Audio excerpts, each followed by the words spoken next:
지난 6일부터 온라인 커뮤니티에는 조국의 시간 현수막 인증 게시물이 올라오고 있습니다. 해당 현수막에는 검찰의 만행 그 진실을 밝힌다.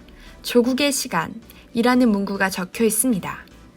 조국 전 장관을 지지하는 시민들이 손수 현수막을 제작해 전국 곳곳에 걸고 있는 것입니다. 현재 조국 전 장관의 회고록인 조국의 시간은 신드롬이라 불릴 정도로 거센 열풍을 불러일으키고 있습니다. 출간하자마자 베스트셀러 1위에 오르더니 현재까지도 구하기 힘들 정도로 완판 행진을 일으키고 있습니다. 지난 5일 기준으로 15만 부를 돌파한 조국의 시간은 출간된 지 일주일밖에 되지 않았음에도 불구하고 교보문고 상반기 베스트셀러 12위에 오르는 기염을 토했습니다.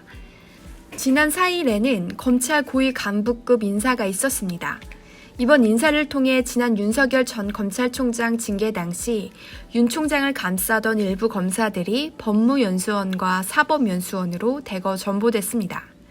추미애 전 장관에게 한 발만 물러나 달라며 윤 전 장관의 편에 섰던 조남관 차장검사, 조국 전 장관 가족 수사를 도맡아 했던 한동훈 검사장, 윤석열 전 총장 밑에서 사실상 2인자 역할을 했던 강남일 대전고검장, 구본선 광주고검장 모두 법무연수원으로 자리를 옮겼습니다. 이들이 모두 모인 이곳에 시민들은 현수막을 걸었습니다. 해당 연수원 주변은 물론이고 지하철과 법무부 등에 현수막을 걸며 조 전 장관을 응원했습니다. 하지만 조국 전 장관은 거신 시민의 마음은 짐작이 가지만 떼어주시면 좋겠다. 이유 불문하고 힘든 상황에 있는 사람을 놀리는 것처럼 비치는 행동은 하지 않는 게 좋겠다. 부탁드린다고 거듭 요청하는 모습을 보였습니다. 그러면서도 조 전 장관은 대구 지역의 현수막에 대해선 대구 시민께 감사하다라고 언급했습니다. 비록 적장이지만 기본적인 예의를 지키는 것이 도리라고 생각한 것으로 보입니다. 누리꾼들은 그렇게 하신 분들의 마음은 이해되지만 말씀은 잘 주셨다. 역시 인격과 품성의 차이. 힘든 상황에 모인 사람들이 또 어떤 작당을 할지 모른다라는 반응을 보이고 있습니다. 한편 오늘 오전 최강욱 열린민주당 대표의 1심 결과가 나왔습니다.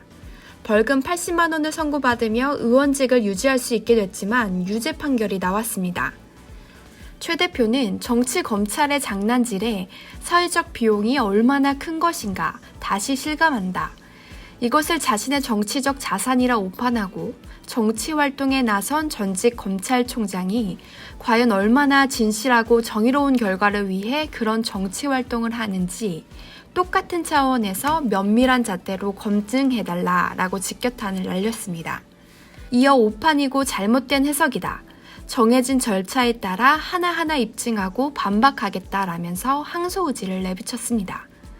정해진 절차에 따라 하나하나 진실을 밝혀나가는 그 길을 묵묵히 응원하고 지지하는 일이 우리의 역할인 것 같습니다. 진실은 조금 느리지만 강합니다. 반드시 밝혀질 거라 믿습니다. 시청해주셔서 감사합니다.